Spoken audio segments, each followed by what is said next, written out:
Opa, e aí, gente, tranquilo? Então, mais uns vídeos de podcast, né, de filmes que a gente não assistiria. E hoje eu não estou sozinho novamente, estou comigo, o Talion. E aí, Talion? E aí, meus parceiros, tudo bem? Como é que vocês estão? Hoje a gente vai falar sobre.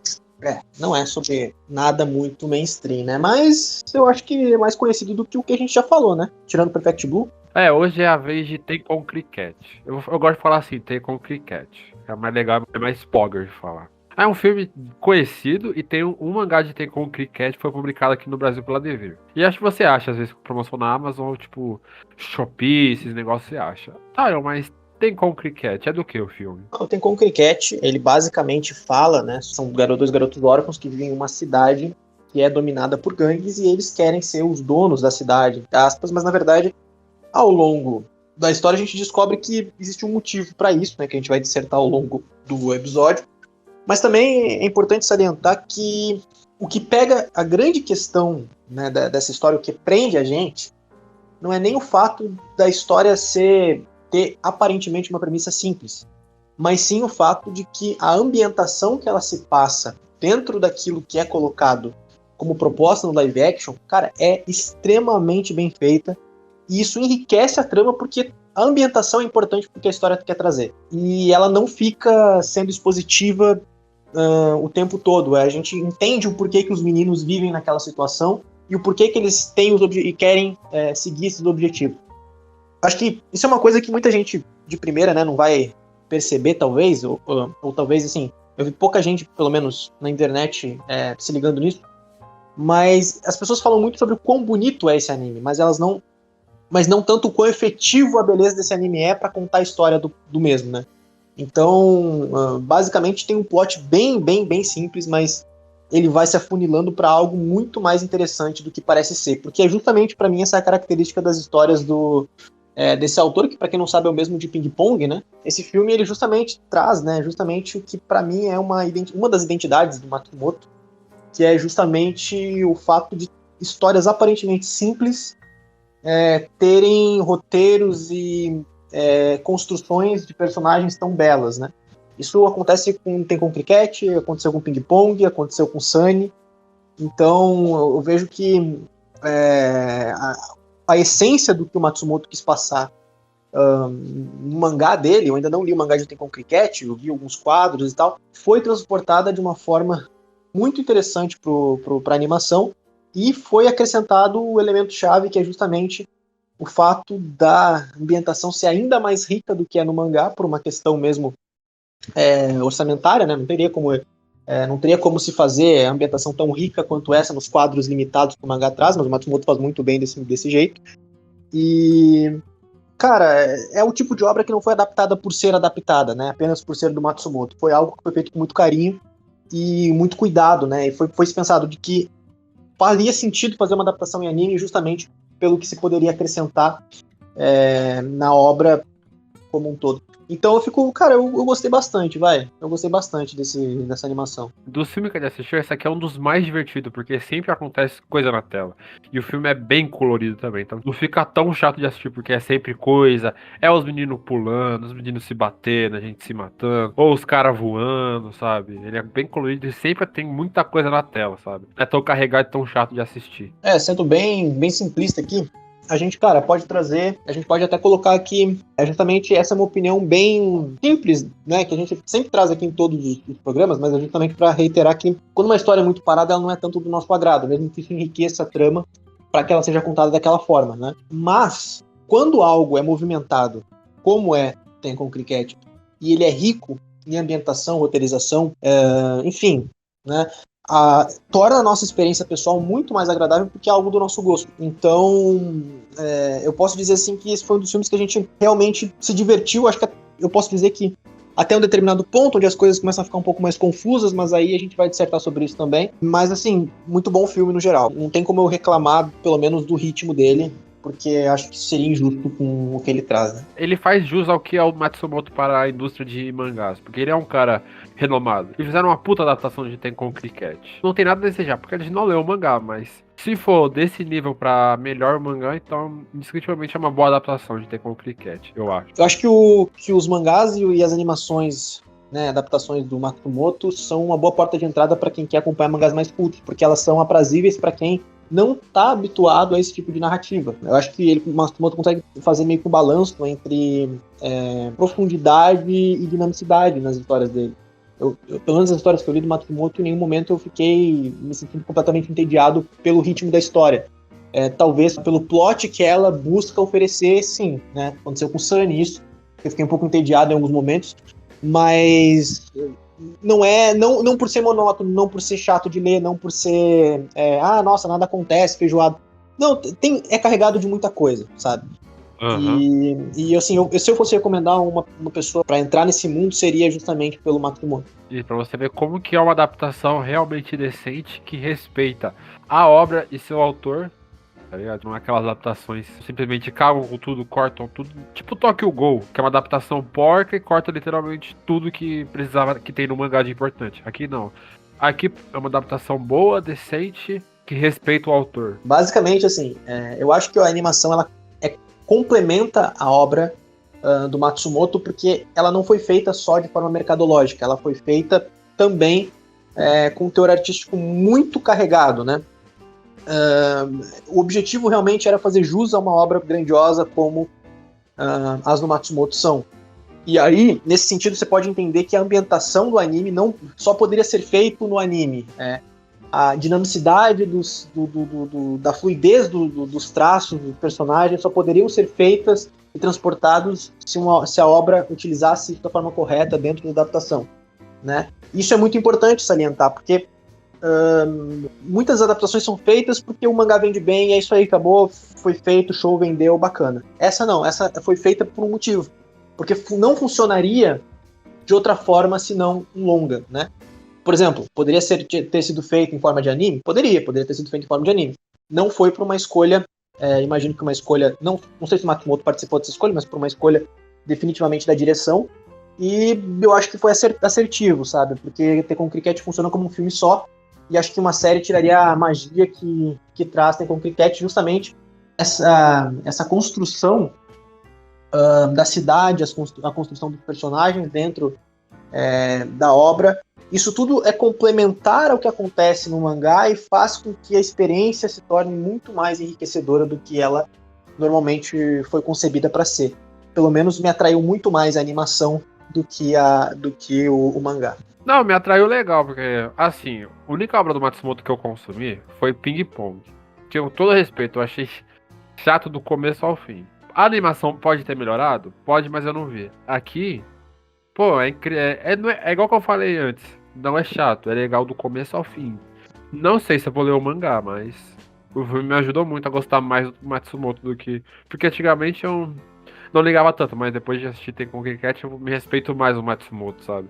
Muito do que o Matsumoto busca, né, como autor, colocar muito, na verdade eu não diria nem um pouco, eu diria colocar bastante da identidade dele nas coisas, bastante do que ele acredita nas obras, e dá pra ver que todas elas são feitas realmente com coração, não são feitas tipo, vou fazer aqui pra vender um pouco desse mangá porque eu tô sem dinheiro. Não, ele faz realmente com um enfoque muito grande na narrativa que ele acredita ser importante para si mesmo, mas de uma forma que seja transportada para os mangás e que fique interessante para o leitor também. Claro que nem todas elas vão ser de agrado das pessoas, né? Até porque as obras do Matsumoto não buscam ter efeitos grandiosos. Você não vai ler uma sinopse de uma obra do Matsumoto e falar, nossa senhora, que incrível, quero hypei demais, quero ler porque a premissa é muito boa. Não, geralmente você vai ler por curiosidade, porque você ouviu falar do Matsumoto, porque você entendeu que quer dar uma chance àquilo e você se surpreende com a história. E eu acho que uma das vantagens do Matsumoto é justamente essa. A gente vai um pouco sem expectativa para as histórias dele, e conforme o tempo vai passando, conforme as páginas vão acontecendo, a obra vai crescendo dentro da gente, pelo menos aconteceu comigo. Mas como eu falei, isso é uma coisa muito pessoal também, né? Gostar ou não do que traz o Matsumoto. Mas inegavelmente ele é um excelente autor. Enfim, né, eu não tenho reclamações. Inclusive, uma das de tantas, né, identidade dele, que ele traz também Tekken Cricket, é o fato de ter dois garotos em um carro, né? Porque ele sempre traz essa temática, pelo menos na maior parte das obras dele. Eu acho até que eu não li o suficiente para afirmar isso, mas das que eu li, sempre tem esse elemento. Né? Eu acho curioso. Ping Pong tem esse elemento de dois garotos em um carro? Tem. Só que não é um elemento tão presente como é Sunny, por exemplo. Só que tem essa referência também. Aí eu não sei se é referência ou se realmente é uma coisa pessoal dele, não cheguei a ler sobre, né? Se alguém souber aí, por favor. Mas é algo que tá presente ali nas obras. Aí, tá, o que que você achou do universo em si, tipo, da cidade de Tekkon Cricket? Você achou interessante, divertido? Do que você achou da cidade? A coisa que eu mais gostei, como eu tava falando, né? Falei que a ambientação ela complementa o mangá e, de fato, tô aqui, eu acho que eu nunca tinha visto um filme com tanto detalhe, em tanta coisa, sabe? Se você pausar qualquer frame do Tekken Cricket e olhar atentamente cada paisagem, cada detalhe, você vai ver que foi feito minuciosamente para realmente tornar aquela cidade mais viva. E isso é essencial, porque muitas vezes a gente nem vai prestar atenção num pneu jogado no lado, numa construção mais distante. Mas esse tipo de cuidado, esse tipo de detalhismo faz a obra ser tão instigante, porque como um todo a gente olha para aquilo e dá a impressão até de que aquela paisagem é realista, de certo modo. Dá a impressão de que alguém pegou uma câmera de fato e foi lá, né, nesse lugar, nessa cidade, filmar. Então é algo que me transportou para mim como se fosse uma espécie de live action, sabe? Onde é explorado mais essa questão da paisagem justamente para enriquecer a obra, porque numa animação a gente sabe que existem as limitações orçamentárias, muito mais do que no live action, para se fazer determinados quadros de animação, no caso, né? Determinadas paisagens, determinadas construções, justamente o que não acontece em Tekken Cricket. Foi-se utilizado o orçamento para fazer dos personagens, da fluidez, da movimentação de cada um, até o detalhe do lixo jogado no chão atrás de um prédio distante, sabe? Então, assim, realmente me pega bastante esse negócio. E, sem falar dos detalhes nas próprias paredes das construções, né? Dá para se notar por pichações, por desenhos nas paredes, enfim, dentro da casa das pessoas, como aquela cidade como aquilo transporta a gente para o universo que ele está querendo nos mostrar. Tanto que a gente até brincou no meio do filme, né, que parece Rio de Janeiro. Tem com o Cricket, né? Parece que se passa no Rio de Janeiro. E é engraçado, né? Porque se de fato fosse ter um anime no Rio de Janeiro, ele teria que ter esse nível de detalhe para justamente mostrar como as favelas todas juntas funcionam, como as comunidades funcionam, como a nossa cultura é muito comum na nossa cultura ter pichações de gangues ou pichações aleatórias nas paredes de cada mercado, de cada casa, na comunidade, como existe a desigualdade social entre lugares que têm uma construções muito mais com muito mais, digamos assim, pomposas e outras construções que são muito mais humildes. Então ele traz essa discrepância de forma muito clara, né? E se fosse fazer uma adaptação no Rio de Janeiro da vida, eu acho que teria que seguir mais ou menos nessa linha também. Então isso tudo enriquece e faz com que a obra seja visualmente muito interessante de se acompanhar. Em nenhum momento eu tive vontade de tirar o olho da tela para, sei lá, pensar na vida, ou falar, isso aqui que tá dando só tá passando na tela mesmo, não é importante, enfim. Né? Não, me prendeu mais até do que o roteiro, vou ser sincero, porque eu queria muito prestar atenção em cada detalhezinho que tava ali. E, cara, é muito interessante quando a experiência chega nesse ponto, né? E tu achou o que, Rod? Não, assim, tipo, esse estúdio, o 4 Graus, o dos filmes que eu assisti, que foi Kaju no Kodomo e esse, eles são ricos em detalhes. É uma experiência linda de ver, porque eu queria ver o filme deles no cinema. Como que deve ser a experiência ver no cinema, cara? No áudio, em imagem, Full HD. Nossa, deve ser uma experiência de outro nível assistir no cinema, tá ligado? É incrível, né, ver esses filmes no cinema, né? Cara, eu não tive a experiência, infelizmente, de ver no cinema, mas eu imagino que deva ser enriquecedor assistir numa tela gigante. Toda essa paisagem, toda essa ambientação, a sonoplastia de Tekken Cricket, cara, também é muito boa, cara. Porque, assim, parece que a gente parece papo de, tipo, crítico de cinema, mas, assim, é porque quando a gente vai parar pra assistir, isso, cara, faz uma diferença gigante. Porque, normalmente, quando a gente assiste outras obras, assim, no geral, né, animes de temporada e tal, isso não é uma coisa que salta aos olhos ou que faz a gente perceber com tanta facilidade, assim, a sonoplastia, já que muitas vezes isso passa batido de acordo junto com a história. Nesse isso é muito, muito, muito, muito visível, assim, a gente consegue entender o papel caindo no chão lá no canto X, sabe? É cuidado que nem todas as obras têm, assim, né? Normalmente as obras falam, a gente vai fazer um som do ouvido direito, som do ouvido esquerdo e acabou, é isso aí, né? Os detalhes minuciosos, tipo o pingo da água no chão, né? Lá longe a gente não vai fazer. A respiração do coadjuvante 5 a gente não vai colocar também, porque não tem motivo. E por isso passa batido. Aqui não, tem com cricket tem um cuidado minucioso com cada parte do cenário que é explorada para que o som seja condizente com aquilo. E, assim, é extremamente imersivo esse filme. É extremamente imersivo. Visualmente, tanto em áudio quanto em visual, ele é extremamente imersivo. É uma obra de arte, né, visualmente, falando do filme, né? Exato, né? Uma obra audiovisual maravilhosa, digamos assim, né? Acho que fica melhor desse jeito. Mas aí, Thales, o que você achou dos dois protagonistas do filme? Então, isso é uma coisa que, assim, me pegou em Sully também. Sempre tem um personagem que outro que me parece mais sem graça, me parece meio apagado, me parece meio que tanto faz esse personagem, não sou tão fã. E ele vai crescendo conforme a história passa, a gente percebe que ele é mais do que aquilo que ele aparentava ser. Que é o que acontece com o Branco, né? O Branco, ele é o menino que... ele é só um garoto bonzinho, inocente, que quer ajudar o irmão dele, mas ele é protegido o tempo todo. Mas conforme o filme vai passando, é perceptível que o irmão dele vai cada vez mais sofrendo, porque tá junto nas enrascadas que o preto, o irmão dele, se mete. E aí a gente vê que talvez ele até tenha algum tipo de problema mental em função dos traumas que eles dois viveram juntos, em função da falta parental que eles tiveram. Porque o preto atua praticamente como um pai pro branco, né? Uhum. E isso é deixado claro na nossa mente, assim, explicitamente, no momento que eles estão lutando contra um cara lá de uma organização, de uma gangue, né? Que tá indo atrás deles, e o branco taca fogo no cara, joga gasolina no cara e taca fogo e fica feliz por isso, tá?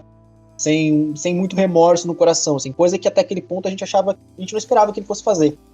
E a partir dali a gente vai entendendo um pouco mais como funciona a mente do branco, tanto que chega um ponto onde ele sai de cena, né? O preto, o irmão dele, tenta tirar ele daquilo ali, porque o irmão dele recebe uma facada justamente desse homem que ele queimou, que não morreu, e ele percebe que o irmão dele tá em perigo, porque o irmão dele não é que nem ele, né? Ele não é forte, ele não sabe lutar, ele faz aquilo que tá ao alcance dele. Então, é bem interessante essa relação de irmandade entre os dois. E o preto, ele é o líder, né? Ele é o, digamos assim, ele é o personagem que todo mundo da história vai gostar, sabe? Vai olhar a história, vai ver o preto e falar, nossa, esse personagem é muito mais interessante. Que é o cara que quer tomar a cidade, mas ao mesmo tempo ele quer proteger o irmão dele, ele é forte, ele, mesmo sendo uma criança, tem influência em muitos lugares, e ele resolve os problemas praticamente sozinho. Então é interessante como esse contraste funciona muito bem. Tá no nome o contraste, né? Preto e branco. Eu não sei se tem alguma relação entre yin e yang aí, né? Porque o nome em japonês é de fato Shiro, que é branco, e Kuro, que é preto. Então, isso não é uma adaptação da legenda, né? Foi literalmente concebido assim. Deve ter alguma interpretação budista, talvez, sobre isso. Não sei. Mas... Cara, isso é interessante, assim, porque isso faz a gente poder pensar um pouco, né, sobre como cada um é. Tem aquela parada, assim, que eu não sei se isso tem a ver com Yin Yang, eu acredito que sim, que em todo homem bom há um pouco de maldade, em todo homem mau há um pouco de bondade, algo assim, né? E é justamente isso que a gente vê no preto e no branco, né, nos irmãos. O branco é, à primeira vista, extremamente bom, extremamente puro, mas ele tem os seus momentos onde ele parece, às vezes, até um vilão, parece que ele vai sucumbir à gana daquele mundo que ele vive, assim, parece que ele vai sucumbir ao fato de que o mundo realmente é corruptível, e ele também, e ele vai despirocar de alguma forma. E o preto é o contrário, o preto, ele parece ser o cara mau, que, tipo, se olhar torto ele vai te matar, ele vai bater em ti até a morte, mas no fim das contas ele tem um coração muito bom. E ele tenta ao máximo proteger o irmão dele, mesmo que às vezes isso pareça cruel, como a cena onde o irmão dele é levado de carro e o preto finge que ele nunca precisou do próprio irmão, né? Pra proteger ele. Então, cara, isso é muito interessante. Eles são os opostos e ao mesmo tempo não, porque o preto, que é o cara mau, que bate todo mundo, e o branco É a pessoa mais tranquila que faz isso, mas a pessoa mais zen. E os dois se completam, porque é igual na reta final do filme, que quando os dois se separaram, o preto despirocou, pô. É igual quando o branco falava que ele era o parafuso que falta no preto, porque quando os dois se completam, era a paz da cidade, é paz, né, que os dois ainda continuam querendo ser o líder da cidade, mas não é igual quando o preto despirocou de verdade, sabe? Ele virou o Minotauro e começou a bater em geral. Os dois se completam, e quando os dois se separam, eles se perdem, sabe? Apesar do preto parecer independente, ambos se complementam. Eu acho que tem a ver com o Yin Yang, sim. Acho que as partes não podem ficar separadas porque eles não são tão fortes quanto se estivessem juntos, sabe? Aham. Um cuida do outro de alguma forma, apesar do preto parecer sempre fazer esse papel. Eu não sei se. Até acho que é interessante entrar nesse assunto, já que comentou, né? Como é que é aquela parte interpretativa depois que aparece o cara de máscara, que teoricamente é o preto também, né? Mas é uma forma dele diferente. Como é que é isso aí? Quando o Minotauro, que é onde máscara aparece, pra mim ele aparecia só metaforicamente, mas ele apareceu fisicamente. Aí, ok, minha interpretação é que o filme sempre falou que desde o começo que o Minotauro era o cara mais forte da cidade. E na minha interpretação, o Minotauro sempre foi o preto. E depois que o preto e o branco se separou, ele começou a se despirocar, tá ligado? Tipo, ele começou a brigar com ele mesmo mentalmente, querendo ir pro lado negro da força, né? Mas ainda tinha aquela pessoa que poderia salvar ele, que seria o branco. Aí você vê eles meio que falando mentalmente, que ele lembrando do branco falando, momentos que eles tiveram. Aí depois, quando eles se reencontraram, que aí todo mundo que ficou tranquilo, caiu o Kuro se voltou ao normal. Essa é a minha interpretação dessa reta final do filme. Pode ter outras. É até bacana colocar, porque assim, a gente, em dado momento, fica mais instigado em tentar entender como é que algumas pessoas parecem ter até poderes, né? Como é aquele cara que foi atrás deles da organização agora, que eu não lembro o nome dele, até o próprio fato do preto e do branco fazerem acrobacias que aparentemente parecem bastante complicadas de serem feitas por humanos, até mesmo pelos próprios da história.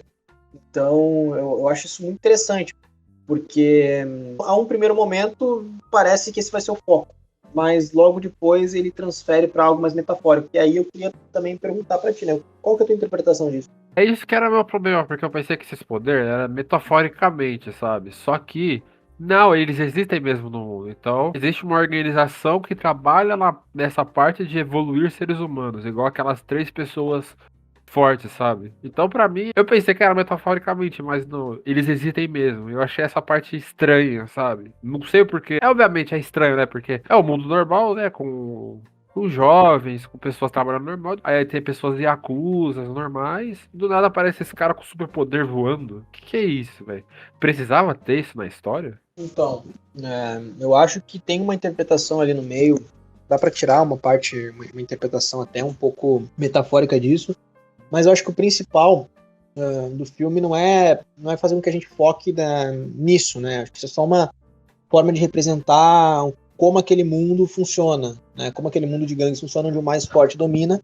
E aí dá para partir da interpretação de que o Kuro e o Shiro, né, o branco e o preto, também são experimentos.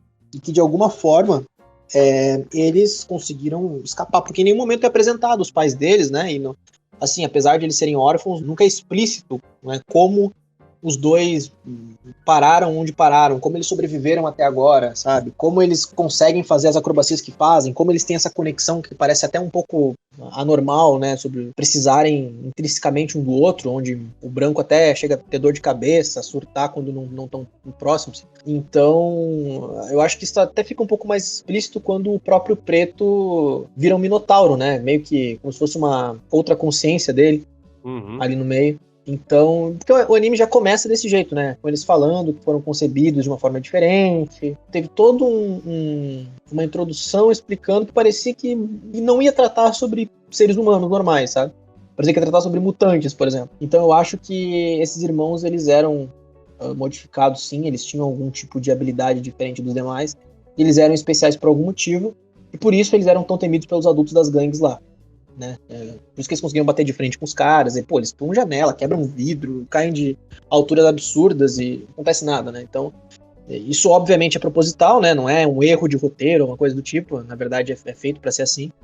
E eu acho que essa é uma das interpretações, essa outra consciência dele tomou forma, porque eu acredito que o branco deixava fazer que esse equilíbrio acontecesse e o preto não saísse fora de controle, né? No momento que o branco foi embora, o preto precisou em um momento crucial ser salvo, essa outra consciência dele ganhou um corpo físico, né? E eu acho que isso não deveria acontecer, por isso que os dois estavam juntos, imagino eu, né? Porque dá pra ver que quando os dois estão próximos um do outro, coisas boas acontecem. Quando os dois estão distantes, coisas ruins.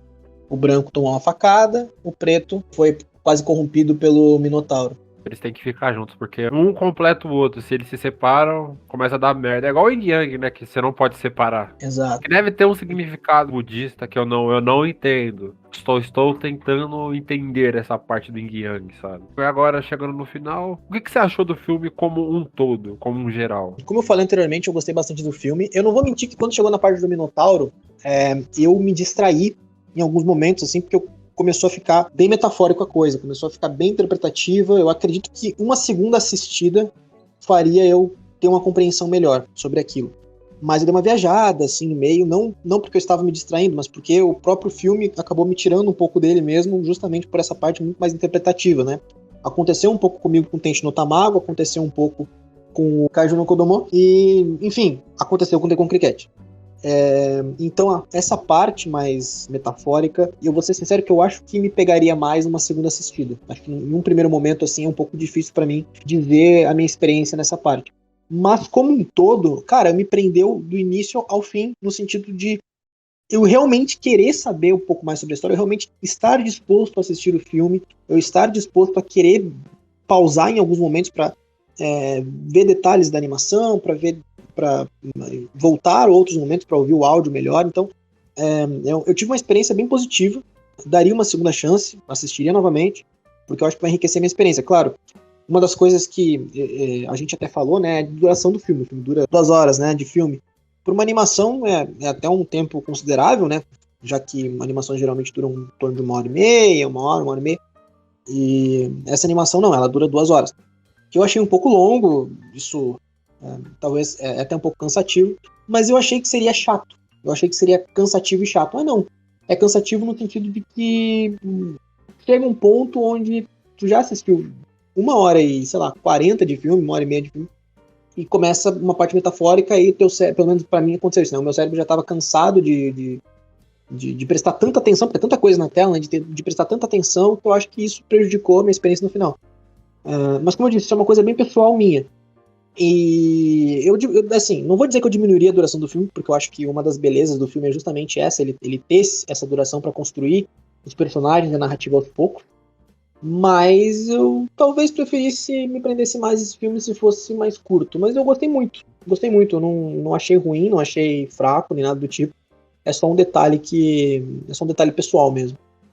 E tu, Robson? Esse foi um dos filmes mais divertidos que eu assisti, mas não chega, tipo, de diversão, tipo, de experiência, tipo, não chega aos pés que foi assistir Senen Joyo pra mim. Senen Joyo, de longe, foi o filme que eu assisti até agora o mais divertido. Que deu pra entender, é divertido, tinha suas críticas, foi o mais legal de assistir. Mas Tekken Cricket não fica muito atrás, não, porque ele é divertido do começo ao fim. Sempre tem muita coisa na tela, é muito dinâmico. O problema ele é muito longo. 2 horas de filme.